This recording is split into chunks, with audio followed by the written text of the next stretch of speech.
One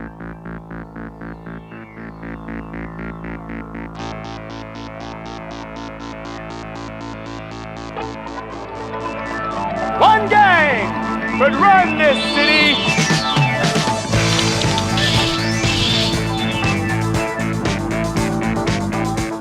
I have a habit of looking for good ideas in any place I can find them.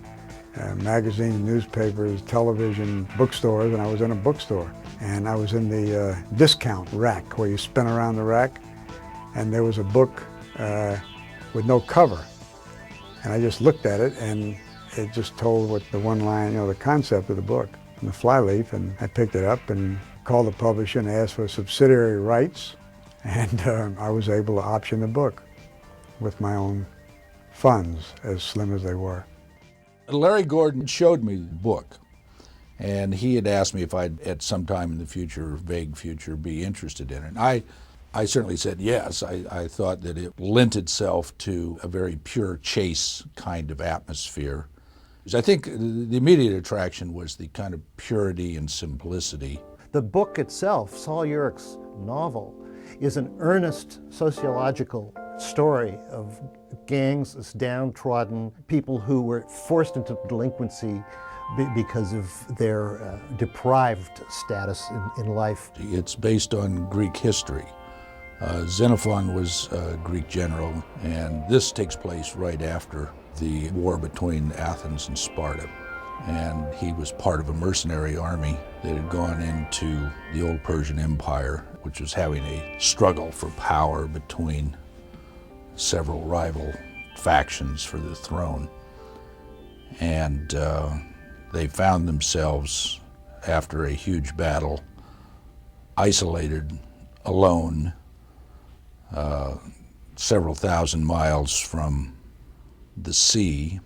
And this mercenary Greek army always felt that if they could get back to the sea, they could then get home. And they were surrounded, and they had to fight their way or make alliances by hook or crook and by trick or treat.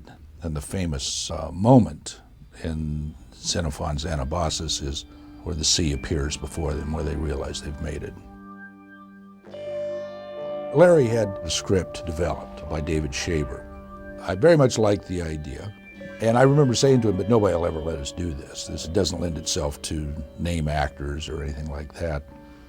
And probably the studios wouldn't go for something like this. I had done Hard Times and The Driver with Walter. So we were trying to put together a script that we still own and still talk about doing called Last Gun.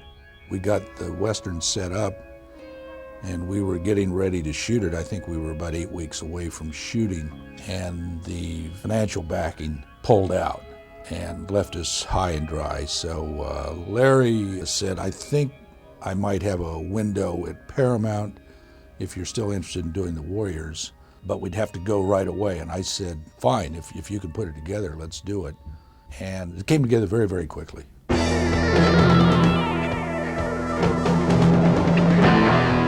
I don't think I had made my leap yet into the comic book sensibility of the piece. As a matter of fact, I think the film is almost only explicable in comic book terms, the kind of mixture of jeopardy.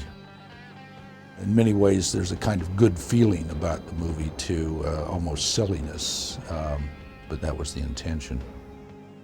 At the very beginning, I said, look, to do this properly and to do the vision of the novel, it really only makes sense if you do it all black and Hispanic.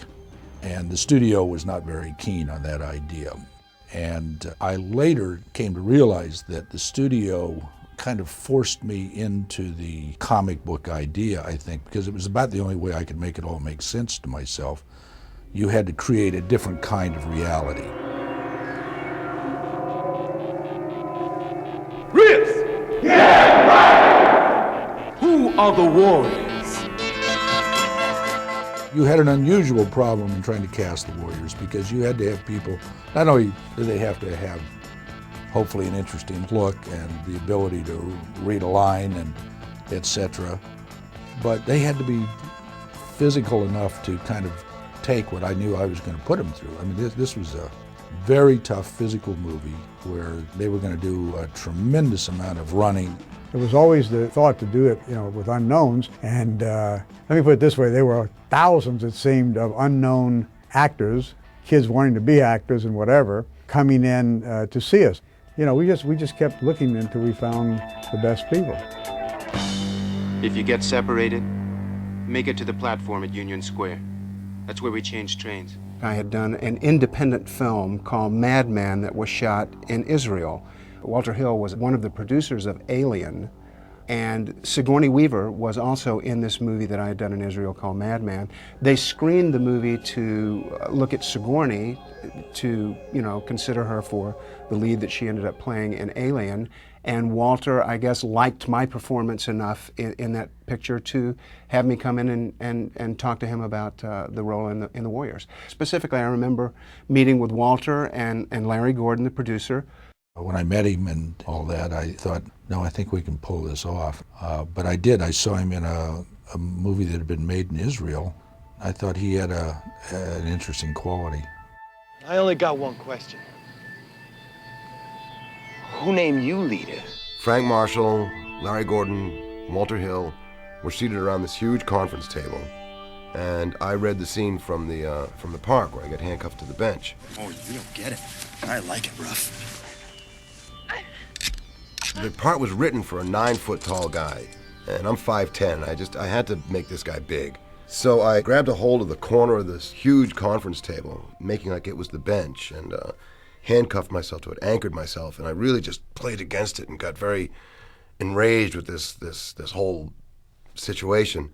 And in the middle of the reading, I really pulled on the thing and lifted the whole corner of this conference table up that weighed hundreds of pounds. I was quite strong at the time. I remember when he auditioned, he just came in and we were in a big room with this huge table that we all sat across. And he got so wound up in his reading that he reached down and he picked up the whole end of the table and lifted it up. And I'm very impressed with that. Walter went, whoa!